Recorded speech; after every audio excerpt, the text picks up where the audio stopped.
Tenemos ya con nosotros, y vamos a darle la bienvenida, Gaby, y le harás la pregunta de rigor en Sígame los Buenos. Pero antes de claro, continuar. hay que hacerlo. Ricardo Rada, primer diputado plurinominal por Santa Cruz, por el Partido Demócrata Cristiano, PDC, que impulsa a que justamente Rodrigo Paz Pereira y Edman Lara sean los primer y segundo presidente y vicepresidente de Bolivia. Ricardo, buenos días. Muy buenos días, un gusto saludarlos, un placer estar en la radio y agradecido por la entrevista. Un placer de poder escucharte, Ricardo. Gabriela Arce te habla junto a Marcelo Tedeschi. Tutear usted. Y bueno, primero, la primera pregunta que es importante para nosotros acá. ¿Quieres que te tuteemos o que te usteemos? No quiero que tuteen a nadie, quiero que Rodríguez, no mentira. Rodríguez. Quiero que, por favor, siempre no me gusta el usted. Muy hábil, ¿no? Muy Me hábil. encanta, Está bien. Ya está. Perfecto. Ahora, la segunda pregunta que siempre Ricardo hacemos. a secas, entonces. Y creo que ya la respuesta ya la diste, pero te la hago igual. ¿Quiénes son los buenos y quiénes son los malos en esta elección?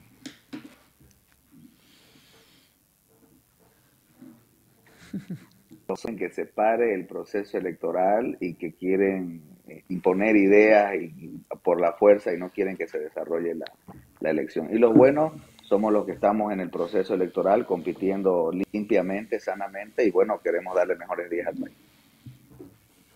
Es importante, evidentemente, Ricardo.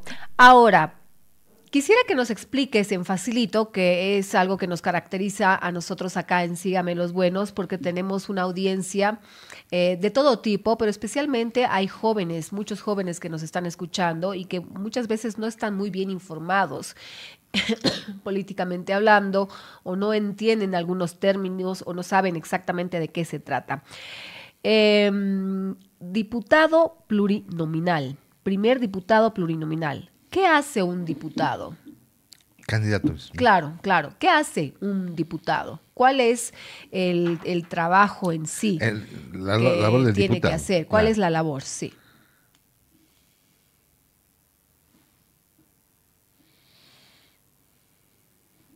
Tenemos algún problema sí, lamentablemente. Hay un retraso, un ¿no? diputado Ahí está.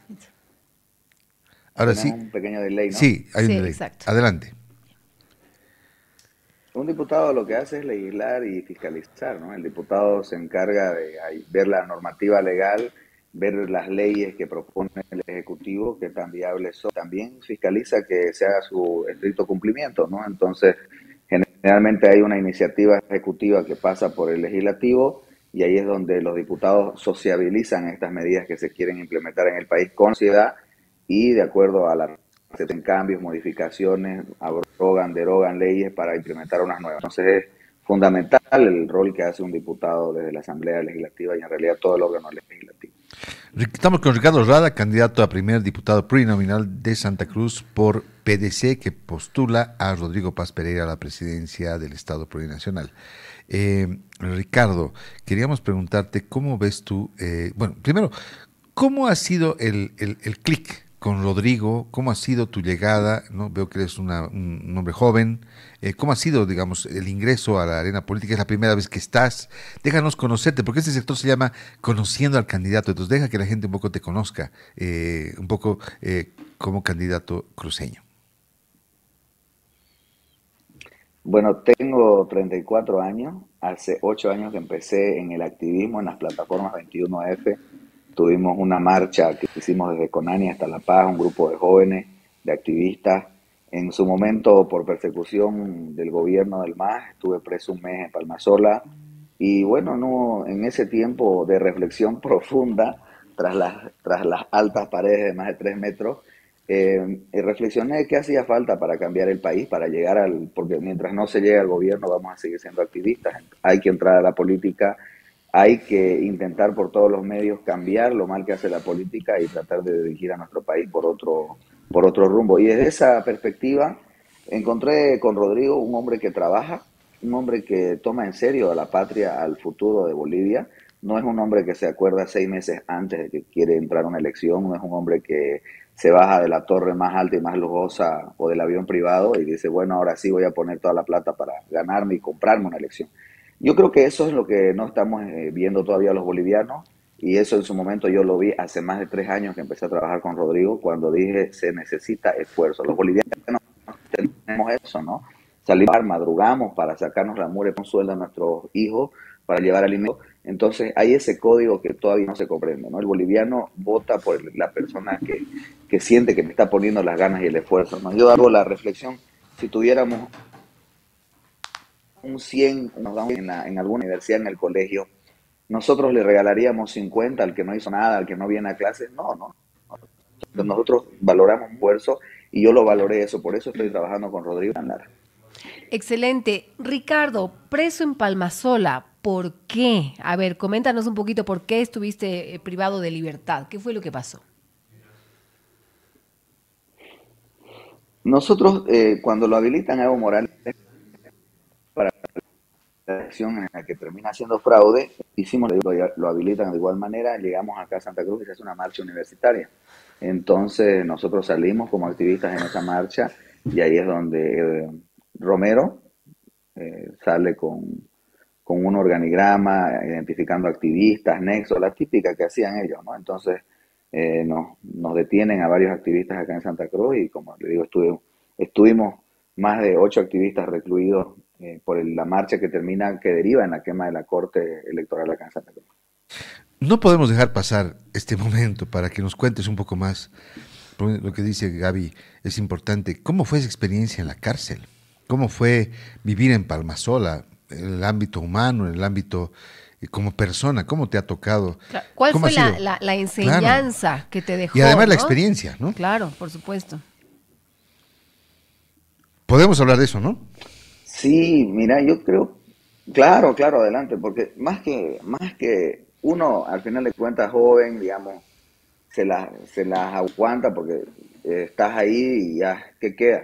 Pero el dolor real, y eso familia, creo para todos los presos, los detenidos en la cárcel, la familia, ¿no? Porque cuando es humillante lo que le hacen a las mujeres, cómo las revisan para ver que no estén metiendo alguna cosa, y ver en tus padres, en tu esposa, ver en el círculo familiar, de que no saben si te vas a amanecer vivo algún día, en el día siguiente, no saben si comiste, no saben. Entonces, esa incertidumbre que uno le transmite a los hijos, eso es lo más agobiante. Yo pienso que por eso los que están privados de libertad siempre están con alguna enfermedad, alguna dolencia, porque están con eso de que la familia está tranquila, ¿no? Hay gente que es culpable, que está dentro, pero hay mucha gente que está esperando un juicio, hay gente que está esperando justicia de verdad. Ahí conocimos muchas historias humanas, ¿no? Y eso te lleva a ver la ciudadanía, a ver a la gente de otra forma y saber que tenemos muchas falencias y que hay que trabajar por arreglar esas cosas. Además de eso, ¿cómo fue? Voy a insistir un poco en el tema porque realmente Palmasola, solamente mencionar el nombre de Palmasola da miedo. ¿Cómo es la vida ahí adentro? ¿Cómo es la vida ahí adentro, Ricardo? ¿Cómo fue un día en tu vida? Creo que la persona que estuvo ahí y sale para contarlo realmente puede escribir un libro. ¿No has pensado, por ejemplo, escribir un libro? Hay un colega mío, un amigo mío, que estuvo unos días en la cárcel por un tema injusto también. Y siempre que lo veo le reclamo, ¿cómo fue? Porque ¿cuándo sale tu libro? Porque realmente me imagino que en el ámbito humano, más allá de la familia, obviamente que es un drama, pero ¿cómo fueron esos días? ¿Has encontrado de repente refugio en no sé, en Dios? ¿Cómo ha sido? Cuéntanos un poco. Sí, tiene ya como que cierta rutina porque te levantan súper temprano, te hacen desayunar, de ahí tenés que ver hacer algún deporte, distraer la mente, ¿no? Para no Uh-huh. volverse loco. Y ya ahí hacer esto que me parecía muy interesante desde la cárcel, como en el pabellón donde estábamos, sí se respetaban códigos y podemos decir normas internas que la mayoría de los que estaban ahí no habían respetado en el mundo externo. Sin embargo, ahí al verse ya en el último, en lo final, todos respetaban esos códigos, ¿no? Eso me parecía muy interesante, porque me vieron joven, vieron que yo tenía, digamos, ciertas visitas que iban también, eso sí, a amigos activistas, amigas de la sociedad. Entonces, los presos se refugiaron en mí. Yo pasé Año Nuevo, Navidad, Año Nuevo y mi Uy, cumpleaños. El 10 de enero de mi cumpleaños yo salí el 11. No, Entonces fue wow. un combo completo. wow. Y para Navidad pudimos hacer un churrasco. Me acuerdo bien que mi familia me ayudó con un poquito de carne y cosas así. Entonces quedaron ellos muy contentos para Año Nuevo.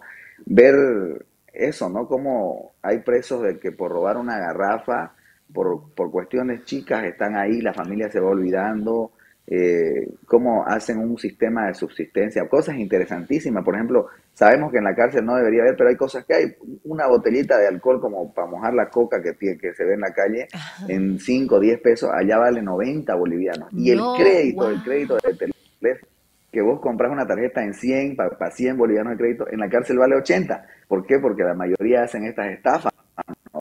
De que te llaman y que te retuvieron tu maleta y no sé, es más barato. Si vos querés 80, 100 bolivianos de crédito te cuesta 80. Qué increíble. O sea, es otro mundo, ¿no? Me imagino estar No, y Palmasola. ahí, Ay, ahí caray, adentro. Palmasola. ¿En qué Claro, allá sector estuviste? Palmasola, acá la cárcel de San Pedro. ¿En qué sector estuviste? Yo estuve en lo que se llama Chonchocorito, que es Ah, en el régimen Chochocorito. cerrado, Ajá, PC3. PC3. el PS3.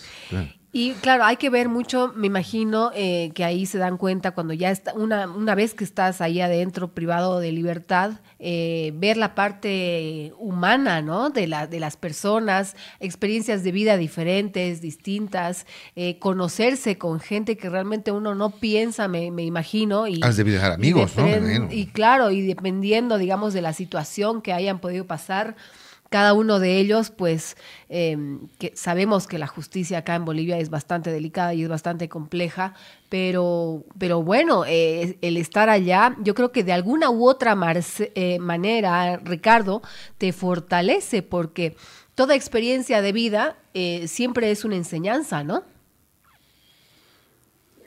Correcto, correcto. Salir Sí. con la convicción, digamos, más firme que nunca de que hay que hacer cosas. Yo después de que salí de preso, ingresé al mundo del stand-up porque sentía que mis capacidades discursivas y mi capacidad de comunicación no era buena. Estuve como 3 4 años en el stand-up, donde agarré muchas herramientas y también inicié en la Gabriel mi segunda carrera, que es Ciencias Políticas, en la cual estoy en el Caramba, qué tercer año, porque interesante. siento que hay que ponerle la seriedad que se merece. ¡Sorpresas! Qué interesante. Has salido con ese. Antes, vamos a hablar del stand-up, también me interesa. Mira, Eso vamos, quiero, vamos a eso ver, quiero. vamos a hablar cosas. Sí, y vamos a hablar también de tu propuesta, prometemos. Pero me parece interesante Sí, no. encontrarnos con un candidato que ha estado en la cárcel. Vamos a hablar también, me imagino que has pensado en las cárceles para la propuesta, para la que vas a llevar, si es que llegas a ser legislador. Pero yo quería preguntarte una cosa más de la cárcel, y espero no incomodarte, porque sé que debe ser difícil, doloroso hablar de esto. Digo, miedo, miedo. ¿Se siente miedo en la cárcel? ¿Hay amenazas? ¿Hay eso de que te cobran para cuidarte, entre comillas, lo cual es una amenaza velada, ¿no? Bueno, si no me pagas te mato, digamos. ¿Cómo? ¿Hay eso en la cárcel? Mira, hay generalmente lo que es la vía normal, porque en Bolivia lamentablemente estamos en un estado de descomposición que la vía normal es la que menos se usa, la regular, la legal. Vos deberías llegar a la cárcel y te deberían pasar un espacio que se llama ambientación, locutorio. Ujú. Pero generalmente uno entra, ahí habla, hace ciertas cosas y te pasan al pabellón abierto 4. A nosotros, porque era algo posible, a la cárcel ahorita, que es un pasillo, ya, donde mide el pasillo 1,80, poner 1,70, y todos duermen de costadito. El que duerme de espalda le pega. Entonces todos dormíamos así, de costadito, de costillita, se decía, y Pucha, dormís como sardina, uno tras otro, otro. Y al fondo de ese pasillo, que deben ser unos 5 o 6 metros, los que no pueden pagar para echarse, duermen parados. Incluso hay una malla olímpica, y en la malla Dios olímpica hay mío. gente que duerme amarrada y colgada. O sea, arman maderas y se cuelgan así. Entonces ahí yo Wow. sentí, cuando nosotros nos presentaron, ese pasillo es como un callejón oscuro que le dicen, acá le dicen calle amargura, y te reciben ahí todos los presos, que son 100. En ese pasillo de 1,80 por 5 metros duermen 100 presos. Entonces bajan la sábana y dicen, muchachos, llegó carne nueva, y toditos, au, au, au, como en 300. Ahí sí yo sentí terror, porque vos tenés que decir tu delito por el cual estás preso, tu apodo, tu vicio y tu nombre. Entonces, cuando nosotros dijimos, estamos aquí por quemar la corte, mi nombre es Ricardo Rada y mi vicio es esto, entonces, y yo estoy acá por quemar la corte, los presos en vez de darme, aplaudieron. Ahí yo, el alivio. Qué Y se alivio, acerca un Dios. colombiano que estaba preso, sí, se acerca un colombiano que estaba preso que tenía un ojo de vidrio, así todo que bailaba, y me dice, ¿y qué hubo, parce? Pues alguna vez te han aplaudido. Me decía, mira, le digo yo, mira, me han aplaudido muchas veces en mi vida, pero este ha sido el mejor aplauso de mi vida. Lo amé, lo bendigo. Ya me imagino, Ricardo, qué qué historia, locura. Ricardo. Ay, Dios mío, se te entró el alma al Me cuerpo, me imagino, claro. imagino. Dios mío, qué terrible. El miedo, un Claro. montón de sensaciones Y juntas, estar ¿no? ahí solamente por un tema, digamos, de una lucha, o ha sido algo grave que hiciste, no, ¿verdad? No, no, no, no, no porque, o sea, y eso cuando me Mm. tocó la audiencia, porque estaban los del tribunal y nosotros nos sometimos a un abreviado, yo le dije, póngase usted a pensar, cha, los jóvenes salieron a la calle porque se despertaron con ese deseo. Los jóvenes salieron a la calle porque hay un señor que no entendió un referéndum y quiere modificar la constitución y violar nuestra voluntad popular. Si Evo no se hubiera querido postular, no hubiera habido marcha y no hubiera habido este problema por el cual tenemos que ir presos. Qué maravillosa esa historia, Ricardo, porque es interesante saber y poder conocerte a ese nivel también, porque definitivamente, a ver, uno tiene muchas historias de vida, uno tiene muchas experiencias de vida. Yo me imagino que esta ha sido una de las experiencias que la vida te ha enseñado muchísimo, ¿no es cierto? Para ti, ¿cuál es Sí, sí, sí. claro, por supuesto, para ti, ¿cuál sería la solución más grande o más importante, emocionalmente hablando, Ricardo, para tomar en cuenta de que muchas veces nosotros como personas, como seres humanos, accionamos inconscientemente, y a veces tomamos malas decisiones? Entonces, ¿cuál sería para ti la solución para realmente poder lograr esa conciencia, la conciencia humana y de poder hacer las cosas de otra manera, con otro tipo de mentalidad, con un poquito más de inteligencia emocional, si quieres? Sí, yo ahí pienso que el camino por el cual debemos irnos es eh, no darle ocio a la mente, ¿no? Una perspectiva que yo conversaba con el equipo de campaña, con Rodrigo, con los otros candidatos, es precisamente que nosotros estamos, somos una sociedad mutilada, los bolivianos, porque hay industrias que no generan, y entonces el padre le dice al hijo, estudia algo que te da plata, enfócate en esto, hazte una ingeniería, metela a esto que te va a dar plata. Pero tenemos niños que han querido ser artistas, que han querido ser deportistas, que han querido ser bailarines, músicos. Eso es una sociedad que se siente frustrada contra un sistema que no ayuda. Principalmente educación. Yo creo que debemos educación y tenemos que ver la forma de reformar el Estado. Cuestión de que la iniciativa privada se va a encargar, es decir, el boliviano es emprendedor por naturaleza. Si tenés un Estado que no te frena, que no te pone impuestos, que no te asfixia, como sociedad vamos a crecer, vamos a tener bailarines, vamos a tener una industria del cine, vamos a tener una industria del Claro. teatro, vamos a tener streamers, vamos a tener gente que va a empezar a crear nuevas formas de generar recursos en el país. Por eso yo pienso, hay que sí o sí reducir el Estado e invertir hartísimo en la formación y en la educación de nuestros jóvenes. Todo es educación. ¿Y qué tipo de estrategia, digamos, manejarían ustedes para el tema de la educación, que es tan importante, y para lograr lo que tú dices, ¿no? El tema artístico, el tema cultural, que muchas veces no se lo toma muy en cuenta. Es la formación y la constante evaluación de nuestros profesores. Pues, decir, el diagnóstico está mal. Es decir, no podemos ver cuál es el nivel de deficiencia de nuestra educación porque nuestras pruebas son internas. No nos estamos poniendo al nivel de competitividad con el mundo. Y si queremos generar economía de la nueva economía del mundo, es decir, generar conocimiento, aplicaciones, programas, juegos, que ahora eso mueve miles de millones de dólares, tenemos que diagnosticarnos, o sea, de qué estamos enfermos, realmente de qué está enferma la educación boliviana. Ahorita no sabemos si tenemos un resfrío o si tenemos una enfermedad mucho más grave. Por eso hay que a las pruebas PISA hay que inscribir al país y medir a nuestros jóvenes. Dicen que de 100 que hicieron el otro día una medición con una prueba similar, solamente habían 3 aprobados. Entonces hay que incluirnos en el sistema mundial y saber qué tan mal estamos para recapacitar de nuevamente a nuestros docentes, a nuestros profesores, para llevar nuestra economía hacia otro nivel. ¿Crees que Bolivia está en terapia intensiva y cuál sería la cura según tú? Sí, definitivamente Bolivia está en terapia intensiva. Y yo hago el siguiente análisis. Hace 20 años los padres soñaban con sacar a sus hijos profesionales. Ese era el objetivo de un papá. Y hoy los padres sueñan con sacar a sus hijos del país. O sea, ¿para qué lo haces estudiar? Ves la forma de llevarlo a la universidad, darle los recursos.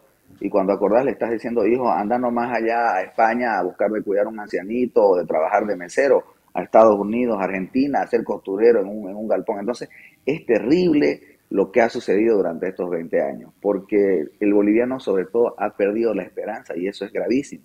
Tenemos que reconstruir desde el núcleo central del boliviano es la familia.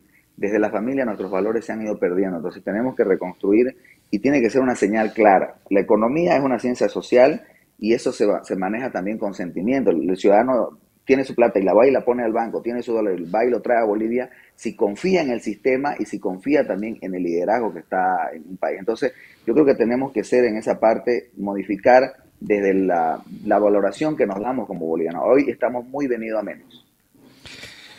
¿Tú crees que lo que has vivido en la cárcel ha sido como gasolina para ti? Y justamente creo que hay dos resultados que son evidentes, que evidencian ese camino que has recorrido. Uno, has hecho stand-up y otro, has vuelto a las aulas a estudiar. ¿Por qué esa reacción? ¿Por qué sí, digamos que, podríamos decir, esa determinación al salir de la cárcel? Mira, yo tengo 3 hijos y los Ah, hice, 3 hijos. los tuve con mi esposa en 4 años, así, los tengo 13, 12, 10. Zampañitas, así. San Juanita. No, no, casi una barbaridad. No había tele. No, Ay, tenemos un problema, no, se no, nos fue la señal. Ah, no, ¿sí? se nos fue la Oh, se señal. nos fue la señal. Bueno, vamos a tratar de restaurar la señal porque está Tenemos que, súper no, interesante tenemos, sí, ojalá se esta pueda, entrevista. veremos Sería la forma, si fantástico. no por teléfono, de alguna manera, para poder continuar la charla, porque está muy Está interesante, no muy, muy quisiéramos interesante. dejarla Con ahí Ricardo realmente. Rada. La cárcel, Gaby, ¿qué, Yo qué te pregunto a experiencia ti, más fuerte? Yo no creo que sí. haya habido una sola persona que haya pasado un día en la cárcel y que no tenga un libro para escribir. Mira, Realmente claro, es por supuesto, todo lo que vives, por todo todo lo lo que que... los sentimientos y sensaciones que debes vivir ahí adentro. Yo creo que eso es clave.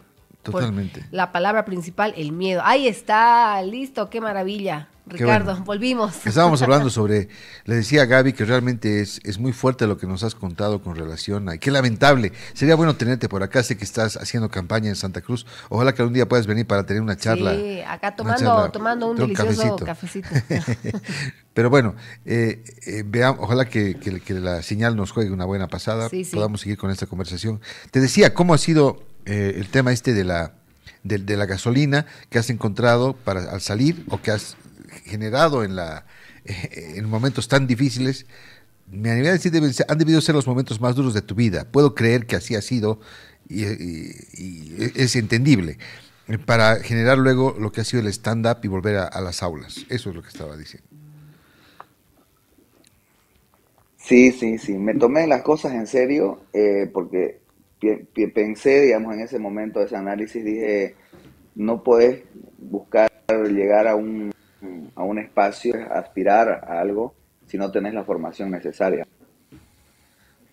Entonces, primero, Sádico necesita capacidades de oratoria, necesita hablar, ponerse por seguridad. Y me pasaba ya en el activismo que me daban hacia la palabra y me ponía tan nervioso que se me cerraba la garganta. Entonces, entré al Ah, stand-up bueno. precisamente para perder ciertas cosas. Y de ahí, cuando ya me di cuenta, me faltaban también datos, me faltaba mucho el tema de referencias históricas, que es muy necesario en un político.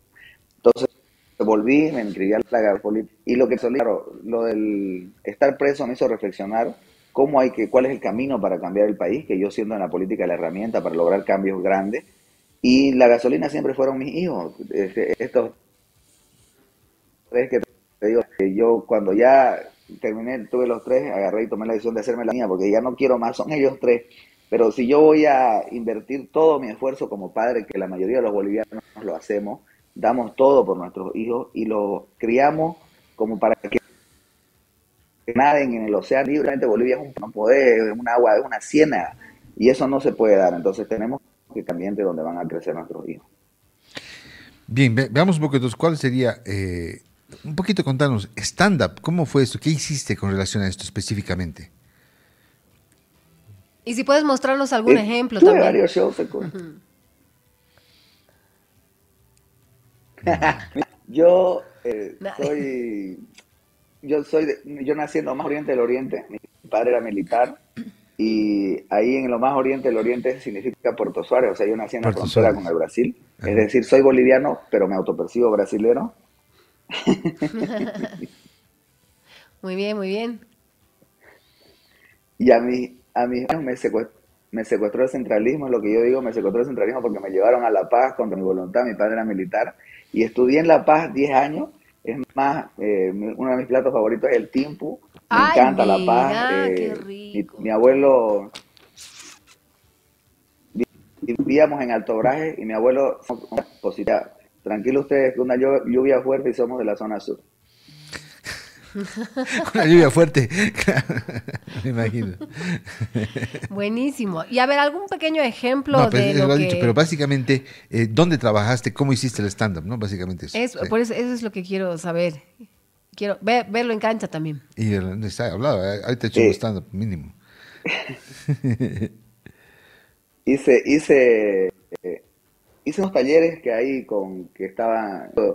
Fui alumno de Javicho Soria, de Oh, Pablo del Osorio Javi. también, Bien. varios talleres. Sí, ellos fueron algunos de los maestros que tuve. Y he estado 2 años, ¿no?, haciendo varios shows acá en Santa Cruz con el tema del stand-up. Y eso, a eso quería llegar justamente, Ricardo. ¿Qué tipo de shows y si puedes hacer algún pequeñito, un pequeñísimo sketch? Claro, el sketch es un café con ser, pero el stand-up es precisamente la base de las experiencias que uno ha ido viviendo, ir contando las cosas, ¿no? Por ejemplo, lo que te contaba de haber vivido en La Paz, de ahí vine Claro. acá a Santa Cruz. Como digo, tuve tres hijos en 4 años. O sea, cuando la dejé de ver a mi esposa sin barriga, le dije, oye, te noto algo raro tener. Y cuando pasaba 3 años de Santa Cruz y tenía miedo que me rematen como reproductor, igual y decía, bueno, los pobres somos fértiles, ¿no? Donde orina el Claro. pobre crece un árbol, así que por Está eso bueno decidí eso. hacerme la vasectomía. Bien ahí, ahora sí. Sí, sí, sí. La señal me estaba jugando choco a mí, creo. Sí. Ahora sí la Bien. agarré. Ahora sí la agarré. Sí, es que se escuchaba un poco entrecortado. Yo no había escuchado esa parte, entonces por eso te volví a preguntar sobre ese tema. ¿Y cómo ha influenciado en ti, Ricardo, el tema del stand-up con la timidez, que no es fácil? Yo hace muchísimos años atrás, aunque no parezca, pero yo era una niña bien tímida y mi mamá me metió a clases de oratoria.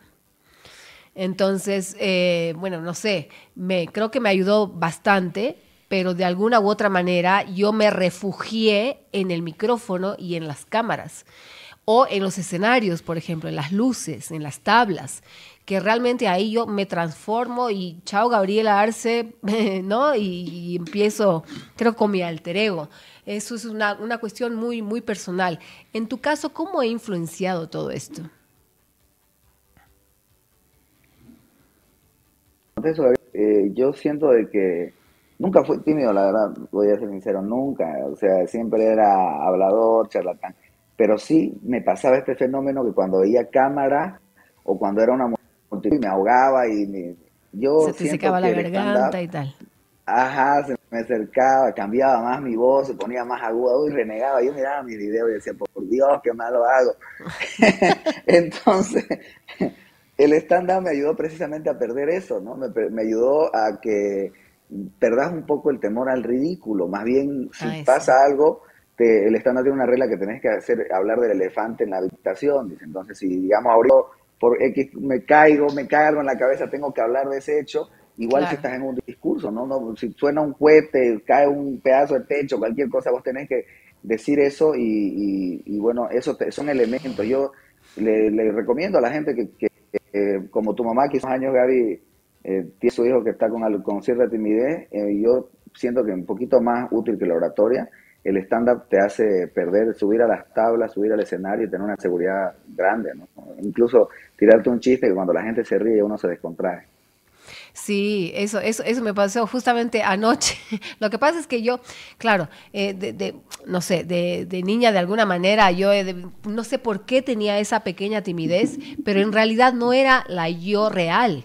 Porque yo, no sé, me di cuenta que cuando empecé a crecer, a madurar, a ser más adolescente, me encontré yo misma encontrando mi yo real tal cual, me dejo entender. Entonces, anoche que yo bailé en el Teatro Municipal, en el escenario, yo bailo tango por si acaso, entonces en el escenario, ahí habían varias mesas, una cosa muy linda fue, y en mi mesa justamente, claro, todos callados y mientras se daba el show y yo empiezo, le digo, todo está como medio aburrido y empiezo a hacer chistes y siempre me pasa que la gente se ríen muchísimo. Entonces es como que la sede, el cuarto de la Gaby, o la sede, el camerino de la Gaby. Y es por eso, ¿no? Porque realmente te encuentras y todo el mundo quiere estar, porque emanas como esa buena energía también. Y eso ayuda mucho, inclusive para, en tu caso, digamos, como político, para tomar buenas decisiones, porque tienes esa seguridad interna. Eso es importante. ¿O qué dices tú, Ricardo?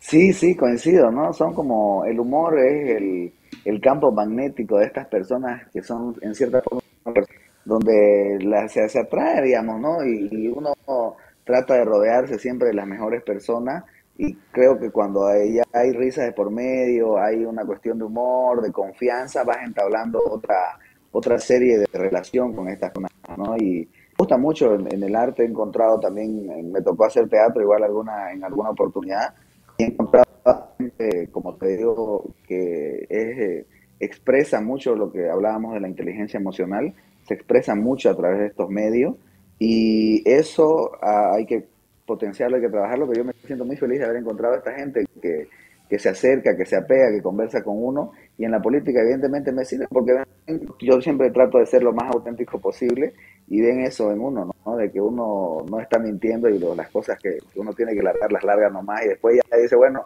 era... Bien, ahora vamos un poco más al plan de gobierno. Has estado en la cárcel. En alguna medida el tema de tu paso por la cárcel te ha motivado, te genera la posibilidad de ver cuáles son las necesidades. Como legislador, de repente se puede generar leyes que vayan relacionadas con la población carcelaria. ¿Cómo ves esta situación y cuáles son las leyes que, digamos, te inspiraría a sacar después de la experiencia personal que has vivido? Sí, mira, parte fundamentalmente es que hay un excesivo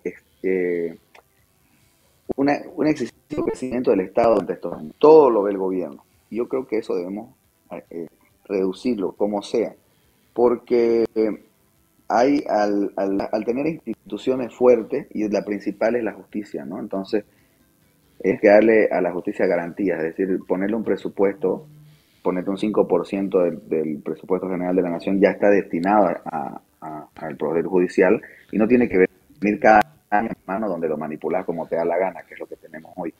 Entonces, con eso, teniendo un sistema independiente, vas a poder darle celeridad y sobre todo que no haya tanta burocracia, que es cuando un preso quiere salir a su audiencia, mínimo tiene que tener 300 pesos porque si no, por último, no lo llevan. Y tiene que tener una escolta que lo lleve a la audiencia, tener la suerte que se presente, tiene una serie de elementos que podrían solucionarse incluso con audiencias virtuales. Entonces, hay una serie de implementaciones, pero todo pasa, el eje estructural es la independencia del Poder Judicial y ya después con el tema de la lucha anticorrupción, ahí estamos trabajando con el capitán Lara, que también él ha ido muchas veces a la cárcel, sabe de la estructura penitenciaria, lo que hay que cambiar, y las uñas, los cortes es fundamental, como te digo, si no, sin eso, no vamos a tener una celeridad en tema penitenciario. Bien, entonces hay que ver el tema de seguridad penitenciaria. ¿Cuáles son otras leyes prioritarias que, digamos, en el caso de que Ricardo Rada llegue a ser candidato, no solo candidato, sino ya primer diputado plurinominal por Santa Cruz, por el PDC, cuáles son las leyes fundamentales que debería atenderse de entrada?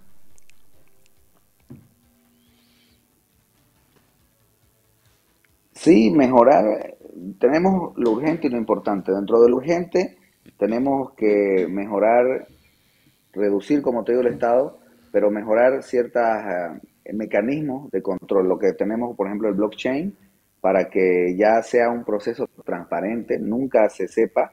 Rodrigo tiene digamos, un hate desde Tarija, porque cuando él llega a ser alcalde, de 16 empresas proponentes que eran para compras menores, pasa a 900. Y eso se hace a través de la tecnología, a través de un sistema que se llama tecnología anticorrupción. Esa va a ser una de las fundamentales cosas que vamos a hacer desde nuestro rol como parlamentarios jóvenes, implementar la tecnología y cosas, y principalmente en el tema para fiscalizar la corrupción, tecnología. Y eso sería dentro de lo urgente.